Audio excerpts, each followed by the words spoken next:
The cranberry sauce wasn't even cold when my father looked up and said, "You'll have to leave. Your sister's uncomfortable." My daughter clutched my hand, eyes wide, fork frozen halfway to her mouth. My sister? She sat across the room, smirking like she'd just won a game no one else knew they were playing. I blinked. Once. Twice. "You're kicking me out?" I asked, voice low, steady. "At a table I paid for? In a house I kept from foreclosure?" Mom cleared her throat. "It's not personal, honey. We just don't want drama. Not today." Not personal. Except it was. It was surgical. Clean, deliberate, practiced. I stood up, pulled my daughter close. "My name is Lauren Avery, and from wherever you're watching this, stay with me. Have you ever been erased in a room you built with your own hands? Sat at a table where every plate was filled with your labor, but they still called you uninvited?" I didn't yell. Didn't cry. I just looked at my father. The same man whose mortgage I'd been quietly covering since 2018. The same man who called me his rock when his credit cards were maxed. I looked at my mother, wearing the gold necklace I bought her last Christmas, after she said she felt forgotten. And I looked at my sister. Perfect nails. Perfect dress. Perfect record of never lifting a single hand to help anyone but herself. "All right," I said softly. "I wouldn't want to ruin the family party." My daughter whispered, "Are we in trouble, Mama?" I knelt down, brushed her hair back. No, baby. We're finally free. As I walked out that door, I wasn't leaving empty-handed. I carried receipts. I carried proof. I carried 5 years of bills, rent, and quiet sacrifices, and a plan. Because they forgot something. They forgot who's been holding their world together like invisible glue. And when invisible glue peels away, everything shatters. That night, I didn't cry. I didn't scream. I sat at my kitchen table, poured my daughter a glass of warm milk, and pulled out my laptop. Every bill I'd paid over the last 5 years? Documented. Every account with my name attached? Logged in. Electric. Gas. Phone plans. The car lease my dad swore he'd take over soon. The Amazon Prime account my mom used to send gifts with my money. I didn't delete anything. I didn't rage. I just revoked. Click. Electricity. Cancelled. Click. Internet. Account closed. Click. The auto payment for their property taxes? Gone. Click. Insurance. Suspended. Policyholder, Lauren Avery. Within 30 minutes, the house they kicked me out of became a house built on nothing. And in that silence, I made one more call. To the credit union. "I'd like to remove myself as the guarantor for the vehicle leased under Raymond Avery." "Are you sure?" "I've never been more sure." The rep paused, then said, "Effective immediately, ma'am." When I finally closed my laptop, I looked over at my daughter. She was coloring. Carefree. Safe. I kissed the top of her head and whispered, "They don't get to teach you how family works. I will." By morning, the calls began. Dad. "Lauren, the power's out. Did you forget to pay it?" I replied with silence. Mom. "Sweetheart, I can't access my iCloud. I think the family plan is having issues." I texted back one word. Unsubscribed. Then my sister called. I didn't answer. But her voicemail? I saved it. "You're being dramatic. You think anyone cares that you paid a few bills? Grow up, Lauren. This is why no one wants you around." I smiled. Because they were wrong. They did want me around. Just quiet, paying, and invisible. But invisible doesn't mean weak. It means they never saw the storm coming. And baby, the storm had just arrived.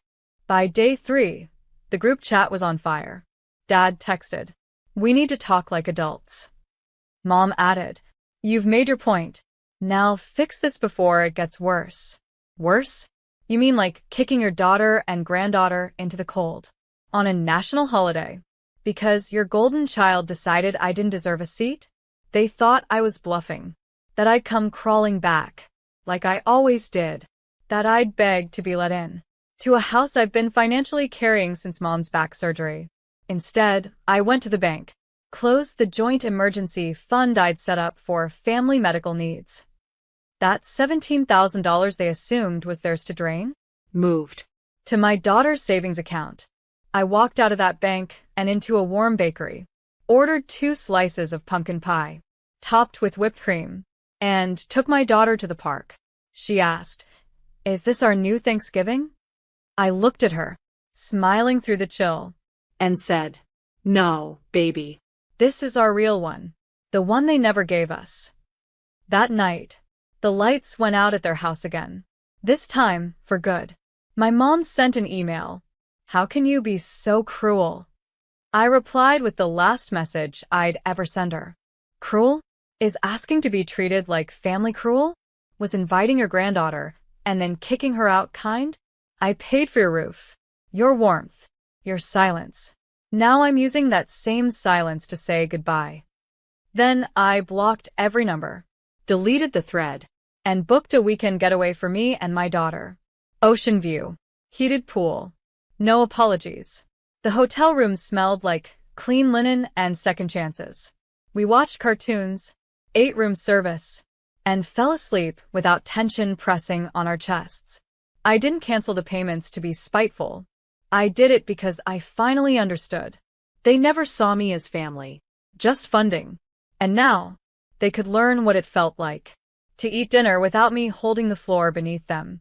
3 days after I vanished from their world, my sister showed up at my office, unannounced, uninvited, unaware that the receptionist had already been warned. "If Madison Avery shows up, let her sit. Don't let her in." She waited 40 minutes, then slipped a note through the front desk. "You're being petty. This isn't what Mom would want. Call me." I turned the note over. Blank. Just like every apology she's ever faked. This is the same sister who told me I was too intense for asking for respect. The same one who told my daughter to stop being so needy when she cried over not being allowed to sit at the kids' table. The same sister who smirked when Dad said, "You're not welcome at our party." But now? With no heat, no car, and no backup plan, now she wanted reconciliation. So I did what they never expected. I invited her to lunch. Neutral ground, Midtown Cafe, white walls, cold air, no emotion.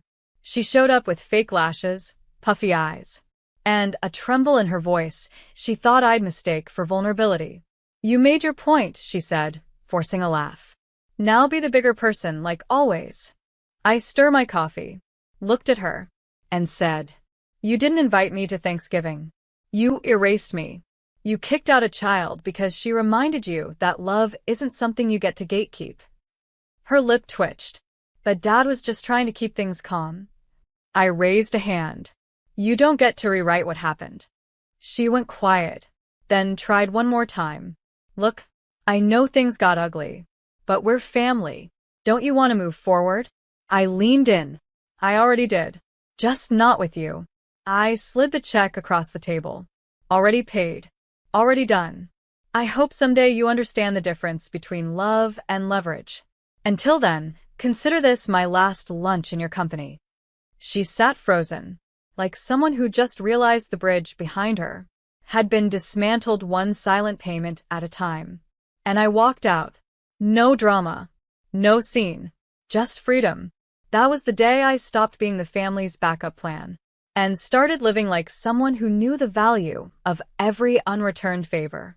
They thought it would end quietly, that I'd walk away, maybe cry a little, then eventually turn the lights back on. They didn't expect an audit, because when you've been paying your parents' bills for 5 years, you have records, spreadsheets, email receipts, statements signed in your name for their luxuries. Like the $6,200 family vacation to Maui that I wasn't invited to. The $2,000 sofa gifted to my sister. The cell phone line under my name. Used to block me. I called Vanessa, my attorney. Not to sue them. I didn't want their money. I just wanted truth on paper. Something they couldn't twist in family whispers. So we drafted it. A termination agreement. It listed every payment I'd made, every cost I'd covered, and every item they'd abused. The final page? A notarized affidavit. Effective immediately, Lauren Avery is not financially, emotionally, or legally responsible for Raymond and Clara Avery or their dependents. We sent one to their home, one to their lawyer, one to the family group email they used to complain about me. Silence. Then confusion. Then rage. Mom's voicemail came first. Why are you making this legal? You're turning your back on us. Dad's text followed. You think you're better than us because you make more money? And my sister, of course. This is so embarrassing. You're acting like a stranger. But here's the thing. They made me a stranger. The day they kicked me and my daughter out over family unity. They shredded every thread that ever bound us. So I didn't respond. Instead, I posted a photo. Me and my daughter. Holding mugs on a balcony. Smiling in sweaters that weren't bought with guilt. Caption. Grateful for peace.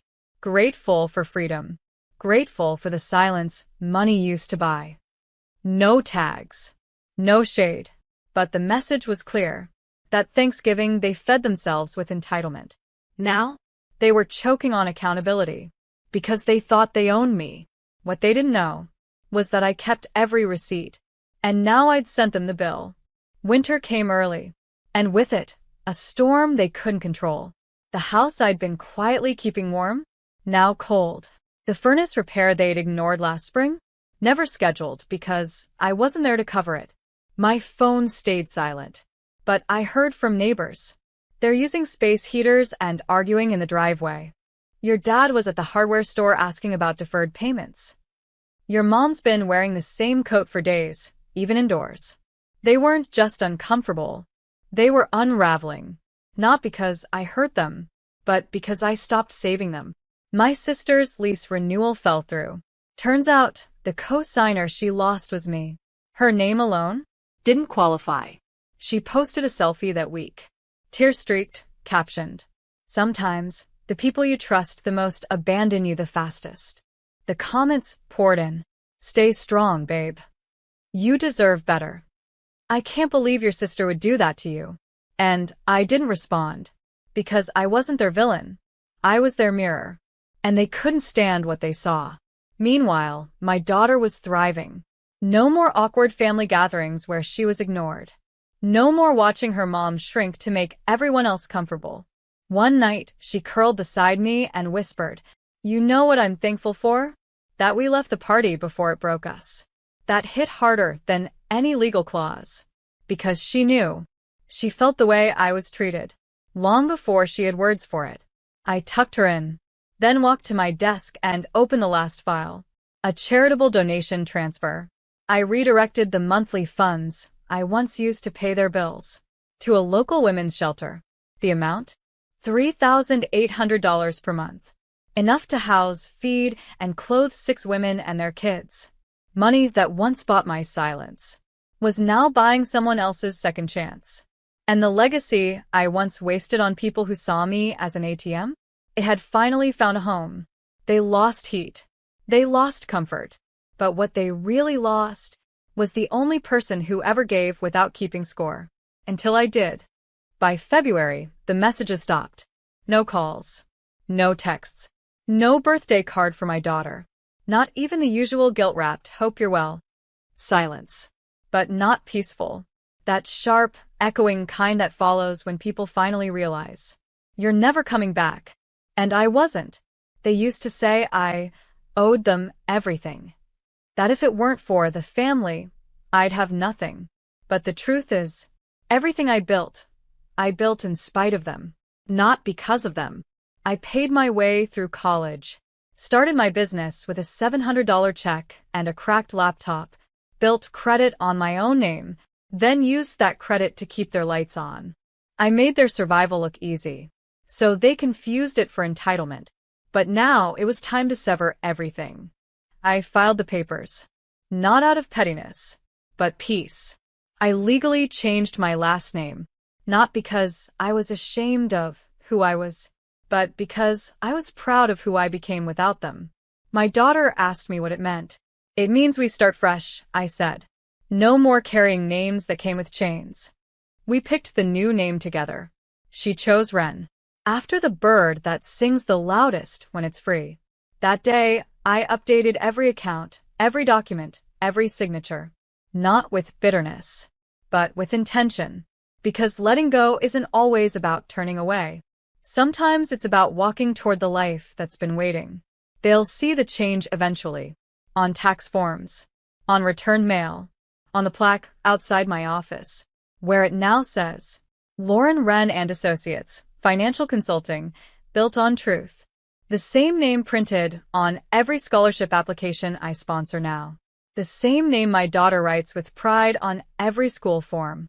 We weren't erased. We were reborn. Without apology. Without guilt. I didn't just leave the table. I built a new one. And everyone sitting at it knows love isn't measured in silence or sacrifice. It's measured in respect. Spring came early. The trees bloomed. The air softened. And with it came one final letter.